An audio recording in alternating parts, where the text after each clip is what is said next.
નમસ્કાર લોકમંચ કાર્યક્રમમાં આપનું સ્વાગત છે। લોકમંચ કાર્યક્રમમાં વાત કરવી છે બહુ જ અગત્યના દિવસની। આજનો દિવસ 26 નવેમ્બર એટલે કે કોન્સ્ટિટ્યુશન ડે, બંધારણનો દિવસ।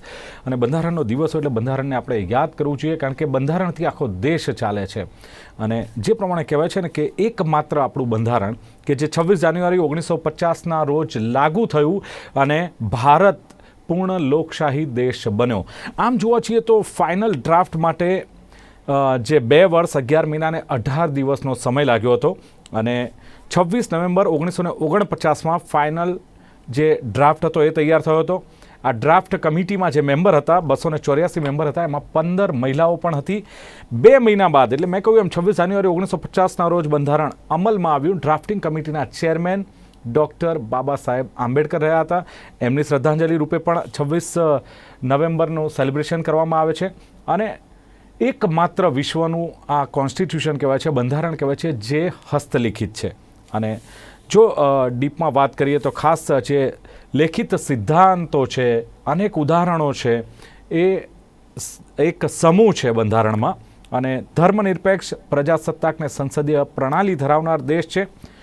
વખતો વખત બંધારણમાં કેટલાક ફેરફાર થયા છે, કેટલાક સંશોધનો થયા છે। એટલે જ કહેવાય છે કે બંધારણ ભારતનું છે, એ ક્યાંક લચીલું છે, ક્યાંક કઠોર પણ છે। પણ એનીવે વર્ષો પહેલાં જે બંધારણ જે ઘડવામાં આવ્યું એટલું અદ્ભુત હતું કે આજે પણ દેશ એ જ બંધારણને આધારે ક્યાંક ચાલી રહ્યો છે। કારણ કે આટલી મોટી લોકશાહી, અલગ અલગ ધર્મના લોકો રહેતા હોય, અલગ અલગ ભાષાના, જ્ઞાતિ, ધર્મ, આ બધી જ જાતિના લોકો રહેતા હોય ને છતાં પણ એક જ બંધારણનું પાલન થતું હોય, બહુ અદ્ભુત વાત કહી શકાય। આવનારી પેઢી કદાચ નહીં માને કે વર્ષો પહેલાં આવું એક બંધારણ પણ તૈયાર થયેલું છે। એનીવે ચર્ચા કરવી છે કોન્સ્ટિટ્યુશન ડે પર, અને ચર્ચા કરવા માટે મારી સાથે જોડાયા છે વરિષ્ઠ પત્રકાર અશોક વાનખેડે અને બંધારણના અભ્યાસુ એવા ચિરાયુ ઠક્કર અને બંધારણના જાણકાર એવા હિરેન દવે। ત્રણેયનું સ્વાગત છે। थैंक यू दिलीप भाई। यस, शुरुआत अशोक जी आपसे करेंगे। हाँ जी। ये कॉन्स्टिट्यूशन को 70 साल हुआ, बहुत सारे चेंजेस देखने को मिले। सवाल ये है कि इन सारी बातों को छोड़कर अगर कॉन्स्टिट्यूशन की बात करें तो ब्यूटी ऑफ कॉन्स्टिट्यूशन, बंधारण जो संविधान कहते हैं, उसमें सबसे अट्रैक्टिव चीज कौन सी रही, सबसे असरदार चीज बाबत कौन सी है? मुझे लगता है कि भारत जब आजाद हुआ, अंग्रेजों के चुंगल से जब हम छूटे, आजाद हुए, तो अलग अलग संस्थानों में बटा हुआ देश था जी। हमारे जो आप जिस राष्ट्र की हम परिकल्पना करते हैं, जो हिंदुस्तान या भारत हमारा है, वो विभिन्न भाषाओं, जाति, धर्म, पंथ, संस्कृतियों का एक ऐसा मेल है जो विश्व में कहीं दिखेगा नहीं। और इन तमाम लोगों को एक जगह बांधना, एक ऐसा डॉक्यूमेंट तैयार करना जो इन सभी को साधे, सभी को अपना लगे, सभी उसको अपनाए, ये इसकी ब्यूटी है। आपने पूछा ब्यूटी क्या है? इसकी ब्यूटी इसके ओपनिंग रिमार्क में है, we the people of India से ये शुरू होता है। और ये enact we enact and give our self this constitution. इस देश के लोगों ने ये कॉन्स्टिट्यूशन खुद ही स्वयं को समर्पित किया, ये इसकी ब्यूटी। इसकी ब्यूटी ये है कि इस देश के किसी भी धर्म, जाति, पंथ को ये नहीं लगा कि हम पे ये बंधन है।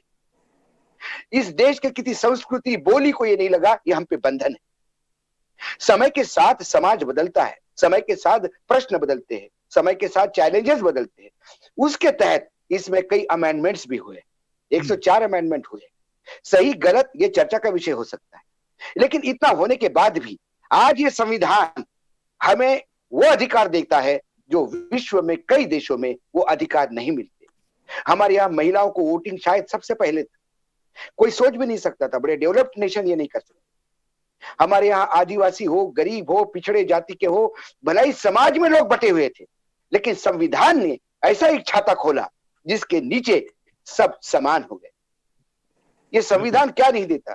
Justice for social, economical and political, liberty of thoughts, of expression and belief, faith and worship. ये जो है चीजें, ये विश्व में कहीं नहीं मिलेगी। और ये जब आती है, कोई मुस्लिम कंट्री है, कोई क्रिश्चियन कंट्री है, कोई क्या है, जिस देश में हिंदू बहुल होते हुए भी इस देश में धर्मनिरपेक्षता, सेक्युलरिज्म और सोशलिज्म, ये अमेंड करके ये दो शब्द डाले गए, लेकिन ये इसकी परिकल्पना जो है, it is one of the finest document I said.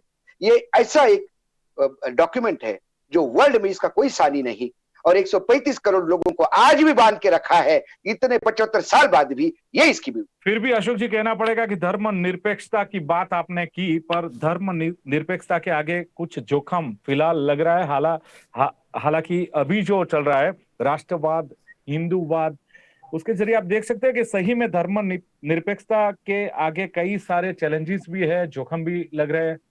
हालांकि आपने मुझे सवाल पूछा था कि ब्यूटी क्या है, मैंने ये कहा कि ये डॉक्यूमेंट बहुत ब्यूटीफुल है, लेकिन इसका क्रियान्वयन, इसका लागू होने वाला, यदि हम पूरे डॉक्यूमेंट में भी नहीं जाए, यदि हम पहली ही बात करें जो सबसे पहले जो कह देते we the people of India, उसमें कहा है liberty of thoughts and expression, belief, faith and worship. मैं भारत की बात छोड़ो, आपके गुजरात में ही इस लिबर्टी की धज्जियां उड़ती हुई दिखाई देती। Justice, social, economical and political, क्या है? बिल्कुल, liberty of thought, expression and belief and faith and worship. आज यदि कोई दूल्हा अपने घोड़े पे बारात निकालता है, पिछड़ी जाति का है, तो उस पर हमले होते। यदि कोई आज लव जिहाद के नाम से जितने भी बिल आ रहे हैं, वो बिल कहीं ना कहीं फेथ एंड वर्शिप का जो अपना लिबर्टी है उसको सवाल पूछता है। आज आप कहते हो justice for social, economical and political justice, क्या आज हमारे देश में सोशल जस्टिस हो रहा है? यदि नहीं होता तो दलितों पे अत्याचार नहीं होते, माइनॉरिटीज पे अत्याचार नहीं होते। इकोनॉमिकल करते हैं, एक लड़की जो बहुत बड़े इंस्टीट्यूट में दिल्ली में एडमिशन होती है उसकी, उसको Shri Ram college of commerce कर सकते, इसलिए एक मैकेनिक की लड़की आंध्र प्रदेश की आत्महत्या करती है, बोलती है कि मेरा लैपटॉप मेरे परिवार पे बोझ हो गया है। तो क्या ये इकोनॉमिकल हमारे पास जस्टिस है? पॉलिटिकल जस्टिस की तो मैं बात करता नहीं, क्योंकि मेजोरिटिज्म में अक्सर इनजस्टिस होता ही दिखाई देता है। लिबर्टी की बात करें आप, लिबर्टी ऑफ थॉट, एक्सप्रेशन, आपने एक्सप्रेस किया, आप ही के राज्य में हुआ है कि कोविड का प्रकोप ज्यादा बढ़ने से हो सकता है मुख्यमंत्री बदला जाए, इस पे राष्ट्रद्रोह का मुकदमा लगता है किसी पे, तो ये आपकी liberty of thought and expression कहां है? लव जिहाद के नाम से यदि आप कहोगे कि दूसरे धर्म में शादी कर ही नहीं सकते, तो राइट टू वर्शिप कहां है? और equality of status and opportunity, क्या आज हमारे देश में हम दिल पे हाथ रख के कह सकते हैं कि 75 साल बाद भी आज हम स्टेटस एंड अपॉर्चुनिटी की इक्वलिटी नहीं दे सकते? ये यथार्थ है। हमने डॉक्यूमेंट बहुत बढ़िया बनाया है, उसको लागू करने में हम कहीं ना कहीं फेल हो गए। इस पे हमें चर्चा करनी चाहिए। आज कॉन्स्टिट्यूशन डे मनाने से कॉन्स्टिट्यूशन डे नहीं होगा, ये कॉन्स्टिट्यूशन डे सही मायने में लगने से और ये लोगों तक पहुंचने में, और हर आदमी को वो राइट उसको मिले जो हमने प्रार्थना में कहा, यदि वो भी हो जाए तो हम कहेंगे कि कहीं ना कहीं इस डॉक्यूमेंट के साथ हम जस्टिस कर रहे हैं। चलो बिल्कुल अशोक जी, आपने जो कहा है कि जो ब्यूटी ऑफ कॉन्स्टिट्यूशन की बात की, और भी एक बात की, चिरायु जी, सवाल એ છે કે બ્યુટી ઓફ કોન્સ્ટિટ્યુશન, આટલા પંથ, ધર્મ, જ્ઞાતિ અને વિવિધ સંસ્કૃતિના લોકો છે, છતાં પણ બંધારણે એક દોરમાં બધાને બાંધી રાખ્યા છે. અશોકજીએ ખાસ વાત કરી, અને છતાં પણ ક્યાંય કોઈને બંધન જેવું નથી લાગતું. આ બહુ જ મોટી વાત છે. સવાલ એ છે કે ચેલેન્જ ઓફ કોન્સ્ટિટ્યુશન, ખાસ સંવિધાનને લઈને પડકારો કહીએ તો કયા કયા પડકારો આપ કહેશો? ચેલેન્જીસ કઈ છે? યસ. હા, દિલીપભાઈ, બંધારણના દિવસે આપને પ્રથમ તો ધન્યવાદ કે આપે આ એક બહુ સાંપ્રત મુદ્દા ઉપર ચર્ચા ઉપાડી છે. અને અશોકજીએ જે વાતો કીધી એ બધી સત્ય છે, પણ વિશ્વના અન્ય ભાગોની જો એક સમીક્ષા કરીએ તો જ્યાં જ્યાં સારા બંધારણો બન્યા છે કે મળ્યા છે, ત્યાંથી સમાજના દરેક પ્રશ્નોનું નિવારણ નથી થઈ ગયું. બંધારણનું કામ એક જેને કહેવાય કે એક સ્વર્ગ ઊભું કરવાનું નથી, સ્વર્ગ બનાવવા માટેની ક્ષમતા, કાયદાકીય ક્ષમતા આપવાનું છે. અને એને આપણે કેટલું અનુસરીએ છીએ આપણી ઉપર છે. એમણે જે તમામ પ્રશ્નો કહ્યા એ પ્રશ્નો વાસ્તવિક છે, સમાજની પરિસ્થિતિ છે, પણ હું એટલો જેને કહેવાય ને કે નકારાત્મક અભિગમ નથી ધરાવતો બંધારણ પ્રત્યે. I do not share the same pessimism towards constitution. કારણ કે આજે જે લવ જિહાદનું બિલ આપણને એવું લાગી રહ્યું છે કે અનુરૂપ નથી, અને બીજું એ બંધારણે જ આપણને ફાઇટ કરવાનો એક ચાન્સ આપ્યો છે કે એક વર્ગને એવું લાગે છે કે લવ જિહાદનું બિલ સાચું છે, એક વર્ગને એવું લાગે છે કે લવ જિહાદનું બિલ ખોટું છે. પણ એ બંને એક સ્તર ઉપર બેસીને ચર્ચા કરી શકે એની કેપેસિટી આપણને કોણે આપી? બંધારણે આપી. એ લવ જિહાદનું બિલ મારા તમારા જેવા સામાન્ય માણસને પણ જો અયોગ્ય લાગતું હોય તો એ બંધારણે આપણને ચાન્સ આપ્યો છે કે આપણે કોર્ટના દરવાજા ખખડાઈ શકીએ. અને there are umpteen number of bills કે જે એક સામાન્ય માણસે હાઈકોર્ટનો કે સુપ્રીમ કોર્ટનો દરવાજો ખખડાયો હોય અને કોર્ટે એક સેકન્ડની અંદર, એક હિયરિંગની અંદર ઘણી વાર તો જેને કહેવાય કે એને ચિરાગભાઈ, ક્યાંક સુપ્રીમ કોર્ટના એડવોકેટ કે સુપ્રીમ કોર્ટના જજ એમ કહેતા હોય કે આ દેશ રામ ભરોસે ચાલે છે, ત્યારે બંધારણ ચલાવે છે કે રામ ભરોસે ચાલે છે, એ પણ એક સવાલ ઉઠતો હોય છે. નો ડાઉટ કોર્ટમાં દિલીપભાઈ, હું વ્યક્તિગત ટિપ્પણીમાં નહીં જાઉં. કોણે શું કીધું, શા માટે કીધું, કોણ જ્યારે મુખ્ય ન્યાયાધીશ નતા ત્યારે શું ભાષા વાપરતા હતા, એના એ વ્યક્તિ મુખ્ય ન્યાયાધીશ થયા પછી શું વાપરતા હતા, કોની કયા જજની જ્યારે ટ્રાન્સફર અટકી હતી ત્યારે શું ભાષા વાપરતા હતા, ટ્રાન્સફર થઈ ગયા પછી શું ભાષા વાપરતા હતા, એવા વ્યક્તિગત મુદ્દાઓમાં જઈશું તો આપણે ક્યારેય આ ચર્ચા ધર્મ કે એક સમુદાયને લઈને કાયદો બનાવો એવું બંધારણમાં ઉલ્લેખ છે કે ટાર્ગેટ કરવો એક સમુદાયને કે એક ધર્મને ટાર્ગેટ કરીને કાયદો કરવો?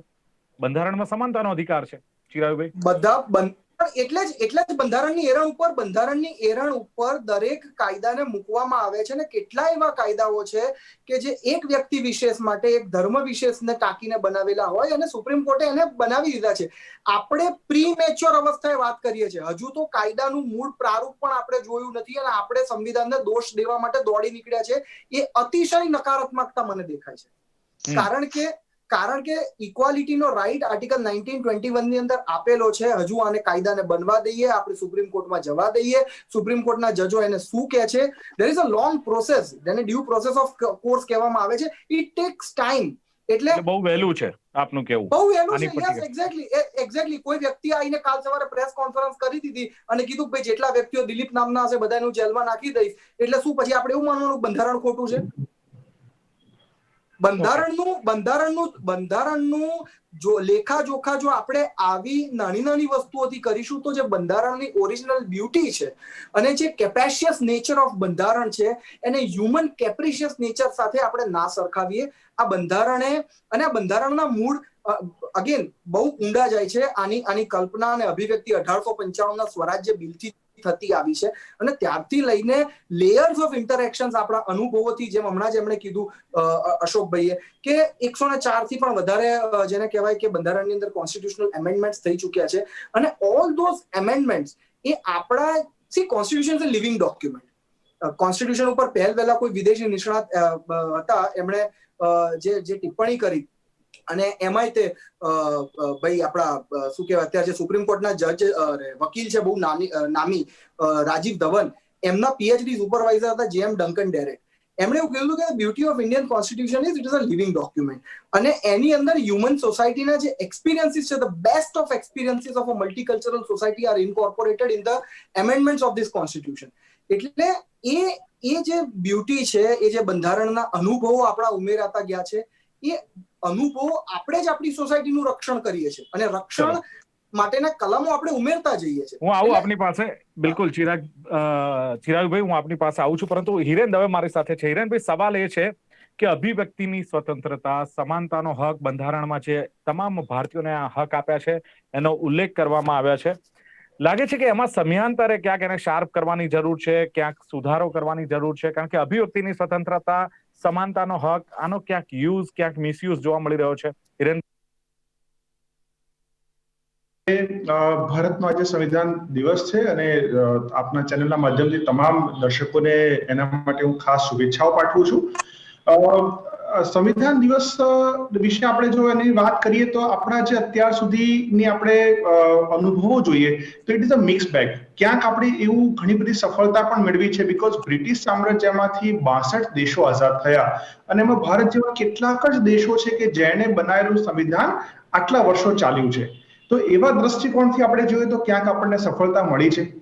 બીજી રીતે આપણે જોઈએ તો સંવિધાન જે તૈયાર કરવામાં આવ્યું અને કેબિનેટ મિશન પ્લાન દ્વારા 9 ડિસેમ્બર 1946 ના રોજ ભારતની સંવિધાન સભાની પ્રથમ મુલાકાત થઈ અને ત્યારથી તમે જેમ કીધું 2 વર્ષ 11 મહિના અને 18 દિવસના સમયગાળાની અંદર વિશ્વનું સૌથી શ્રેષ્ઠ ગણવામાં આવે એવું સરસ સંવિધાન આપણી સંવિધાન સભાએ ડોક્ટર રાજેન્દ્ર પ્રસાદની અધ્યક્ષતામાં તૈયાર કર્યું. તો સંવિધાન સાથે ભારતનું રાષ્ટ્રગીત, ભારતનો રાષ્ટ્રધ્વજ, ઘણી બધી બાબતોનો સ્વીકાર કરવામાં આવ્યો. આંતરિક સંસદ તરીકે પણ કાર્ય કર્યું હતું. એક બહુ જ આપણા માટે ગૌરવવંતો ઇતિહાસ છે, પણ અનફોર્ચ્યુનેટલી ઘણા બધા લોકોને એનું ધ્યાન નથી. બહુ જ વિશાળ આખો ડોક્યુમેન્ટ છે. 395 આર્ટિકલ હતા. અત્યારે જેમ અશોકભાઈએ કીધું એ પ્રમાણે 104 જેટલા તો અત્યારે સુધારા થયા છે. તો લોટ ઓફ થિંગ જે આટલા ઓછામાં ન સમાય, પણ બેઝિકલી આપણે જોઈએ તો આપણી જે એસ્પિરેશન હતી કે everybody should get a fundamental right, અને આપણે ભાગ 3 ની અંદર ભારતના એક નાગરિકને રાઈટ આપ્યો કે કોઈ પણ દેશનો નાગરિક હોય અને એને એમ લાગે કે ભાઈ મારા કોઈ અધિકારનું ઉલ્લંઘન થાય છે તો ડિરેક્ટલી એ સુપ્રીમ કોર્ટમાં જઈ શકે. એના માટે એને કોઈ ઓર્ડિનરી કોર્ટમાં જવાની જરૂર નથી. તો ફંડામેન્ટલ રાઇટ્સ. બીજી વસ્તુ કે આપણે ડેમોક્રેસી આ લાયા, તો ડેફિનેટલી ધેર આર બેનિફિટ્સ. તમે કોલોનિયલ એરા જોડે કમ્પેર કરો તો આજે આપણે ઘણા આગળ છે. We are space power, we are nuclear power, lot of economic success, ઘણી બધી વસ્તુઓ ભારતે ક્યાંક અચીવ કરી છે. પણ એટ ધ સેમ ટાઈમ આજનો એક દિવસ એવો પણ છે કે જે સંવિધાન દિવસ છે, આપણે આપણું પોતાનું એક મૂલ્યાંકન કરવાની પણ જરૂર છે. અને ઘણી બધી એવી બાબતો છે કે જ્યાં આપણી સામે પડકારો અને મર્યાદાઓ પણ છે કે સંવિધાન આટલા બધા વર્ષો ટક્યું અને સારી રીતે કાર્ય કર્યું, પણ એની સામે આપણે ઓવરઓલ જોઈએ તો જે બ્રિટિશ મોડેલ ઓફ બ્યુરોક્રસી આપણે 1935 નો કાનૂન ભારતમાં લાવ્યા, અને એમાં ગવર્મેન્ટ ઓફ ઇન્ડિયા 1935 કે જે ભારતનું બ્રિટિશ સંવિધાન હતું એમાં થોડા ઘણા સુધારા કર્યા, અને એમાં આપણે આપણી જરૂરિયાતો પ્રમાણે ઘણી બધી વસ્તુઓ ઉમેરીને એ માળખાને આપણે વધારી. હવે અહીંયા આગળ જે બાબતો છે કે એક તરફ આપણે ડેમોક્રેસી, ફંડામેન્ટલ રાઇટ્સ જેવા બહુ જ સરસ મુદ્દાઓ લાયા, પણ હજી ઘણી બધી વસ્તુઓ પ્રી કોલોનિયલ, તમે જુઓ આજે કર્ફ્યુઝ આખા ઇન્ડિયામાં, નોટ ઓનલી ફોર કોવિડ પણ મેની અધર થિંગ્સ, એ સતત ચાલે છે. હવે કોઈ મોડર્ન ડેમોક્રેટિક કન્ટ્રીઝમાં કર્ફ્યુ, પ્રિવેન્ટિવ ડિટેન્શન, કોઈ વ્યક્તિએ ગુનો કર્યો જ નથી પણ આજે પોલીસને એમ લાગે કે આ વ્યક્તિ ગુનો કરવાનો છે, એના પ્રિટેક્સ પર આજે એને અરેસ્ટ કરી શકે.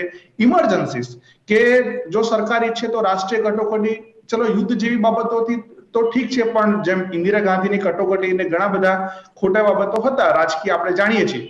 તો આવી રાષ્ટ્રપતિ શાસન, આ બધા જે મુદ્દાઓ છે, તો એ કોઈ મોડર્ન ડેમોક્રેટિક સ્ટેટ ને શોભે એવા નથી. પણ ક્યારેક આપણે જોઈએ તો આ બધી વસ્તુઓને પણ બદલવાની સમયાંતરે જરૂર છે. એક બે મુદ્દાઓ ખાલી પડકારોના મારે આપની સમક્ષ, હું દર્શકો સમક્ષ મૂકવા માંગીશ. બીજી બાબત જેમ છે કે ભાઈ પોલીસ રિફોર્મ્સ, કે આપણી જે પોલીસ છે કે આપણે વ્હાઇટહોલ મોડેલ બ્યુરોક્રેસીનું અપનાવ્યું, બ્રિટનમાંથી જે અપનાવ્યું એ સમય માટે બરાબર હતું, પણ આજે કરંટ રિક્વાયરમેન્ટ પ્રમાણે જોઈએ તો બીજા દેશોની બ્યુરોક્રેસી ઘણી બધી ચેન્જ થઈ ગઈ છે, અને આજની પણ ભારતની બ્યુરોક્રેસીમાં રેડ ટેપિઝમ છે, ત્યાર પછી પોલીસ અને આ બધા જે છે, આજે તમે જો ટ્રાન્સપરન્સી ઇન્ટરનેશનલ રિપોર્ટ છે કે જે કરપ્શન પરસેપ્શન ઇન્ડેક્સની વાત કરે છે, તો વિશ્વના 180 દેશોમાંથી આપણે આ વર્ષે 80માં ક્રમે છીએ. તો આ બધી બાબતો છે.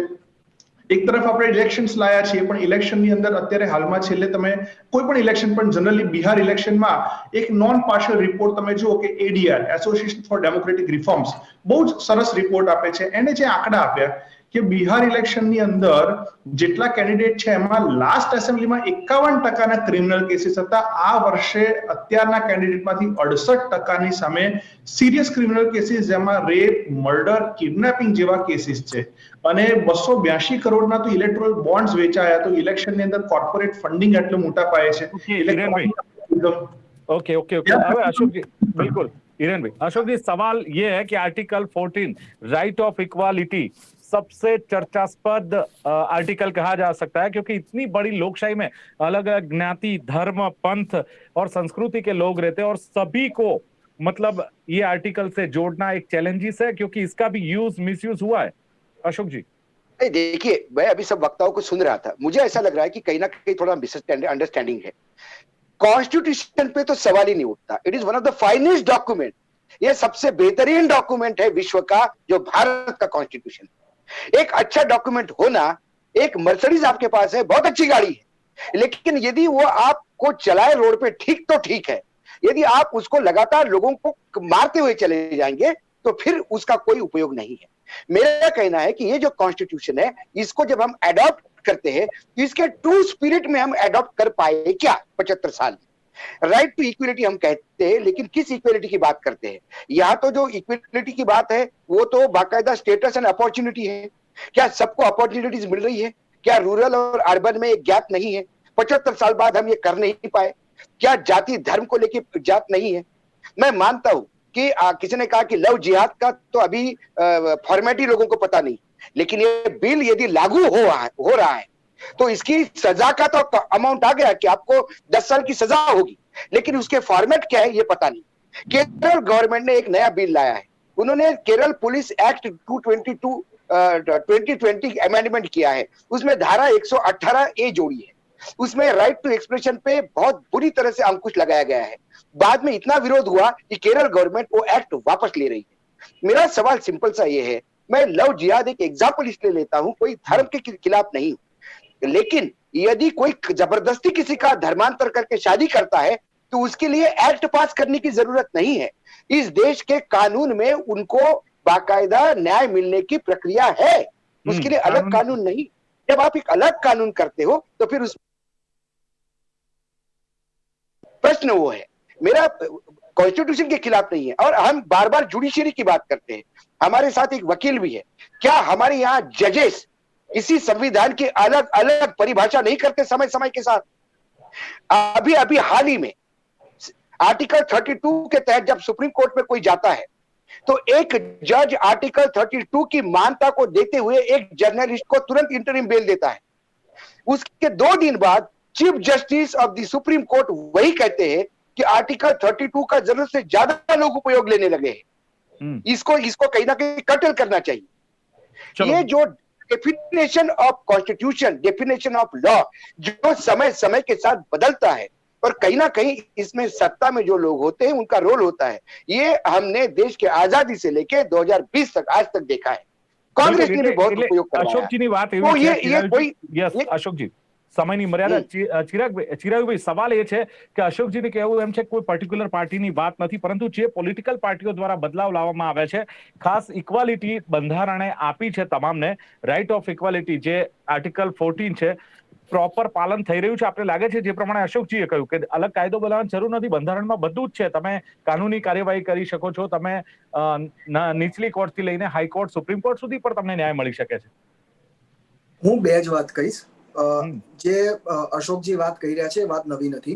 બંધારણ સભાનો છેલ્લો દિવસ હતો અને જે છેલ્લી 5 મિનિટોમાં આંબેડકર સાહેબ બોલ્યા હતા એ પ્રવચનને હું યાદ કરીશ કે એની અંદર બાબા સાહેબ એવું બોલ્યા હતા કે we are entering in a world of contradictions where we have political equality but we do not have economic equality। એટલે કે આપણે એક એવા સમયની અંદર પેસી રહ્યા છે આ બંધારણની સાથે કે જેની અંદર પોલિટિકલી તો આપણે બધા એક છીએ અને આપણી બધાની એકતા છે કે એક વોટ આપણા બધાનો ગણાય છે, ગરીબ તવંગર બધાનો, પણ ઇકોનોમિક ઇક્વાલિટી આપણા બધાની નથી અને આ એક બહુ મોટું કોન્ટ્રાડિક્શન છે જે બંધારણનું કોન્ટ્રાડિક્શન છે।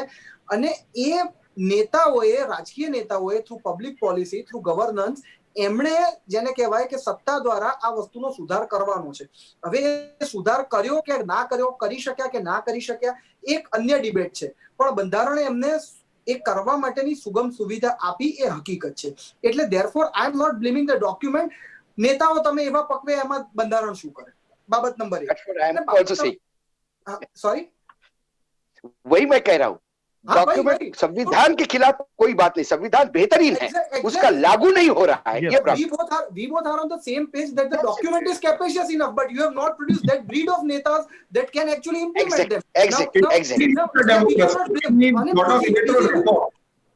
બીજી વાત જે એમણે કીધી કે ઇન્ડિવિડ્યુઅલ લિબર્ટી મળે છે કે નથી મળતું, રાઈટ ટુ તમને ઇક્વાલિટી મળે છે કે નથી મળતી। સી બંધારણ, ઇન્દિરા ગાંધી યુઝ ધીસ બંધારણ, આ બંધારણનો ઉપયોગ કરીને એમણે ઇમરજન્સી લાદી હતી અને આ જ બંધારણનો ઉપયોગ કરીને ઇમરજન્સી ખતમ પણ કરી હતી। આ જ બંધારણનો ઉપયોગ કરીને લવ જિહાદનું એક્ટ આવશે અને આ જ બંધારણનો ઉપયોગ કરીને એ એક્ટ પાછો જશે। ચલો બિલકુલ ઓકે, એટલે બંધારણનો ક્યાંક ઉપયોગ પણ થાય છે, ક્યાંક હું કહી દઉં ભાઈ, એક જ લીટીમાં કહી દઉં, બંધારણનો દુરુપયોગ જ્યાં થયો છે એનો સવડો અને રિવર્સ ગેર મારવાનો ઓપ્શન્સ પણ બંધારણની અંદર જ આપ્યું છે। ચલો બિલકુલ, એટલે બંધારણમાં તમામ સવાલો બંધારણને લઈને ઉઠે છે તો એના તમામ જવાબો પણ બંધારણમાં છે। બંધારણ ઓકે છે, હ્યુમન ડોક્યુમેન્ટ્સ, માનવતાનું એક મોટામાં મોટું પ્રમાણપત્ર છે, પણ સવાલ એ છે કે એનો ઉપયોગ કરનાર રાજકીય પાર્ટીઓ અને રાજકીય નેતાઓ છે એને ચૂંટીને આપણે જ મોકલીએ છીએ જે બંધારણમાં સમયાંતરે ફેરફાર કરે છે અને બંધારણનો ક્યાંક ઉપયોગ તો ક્યાંક દુરુપયોગ કરતા હોય છે. સમયની મર્યાદાને કારણે ચર્ચાનું સમાપન કરીએ છીએ અને ખાસ ત્રણેય મહાનુભાવો હિરેન દવે, અશોક વાનખેડે, ચિરાયુ ઠક્કર આપ ઉપસ્થિત રહ્યા. થેન્ક યુ વેરી મચ આપ જોડાયા બદલ. ધન્યવાદ. દર્શક મિત્રો, 26 નવેમ્બર જે બંધારણ દિવસને લઈને આ હતી ચર્ચા ઘણી બધી થઈ શકે એમ છે, પરંતુ સમય મર્યાદાને કારણે ચર્ચાનું સમાપન કરીએ છીએ. જોતા રહો લોકમંચ. નમસ્કાર.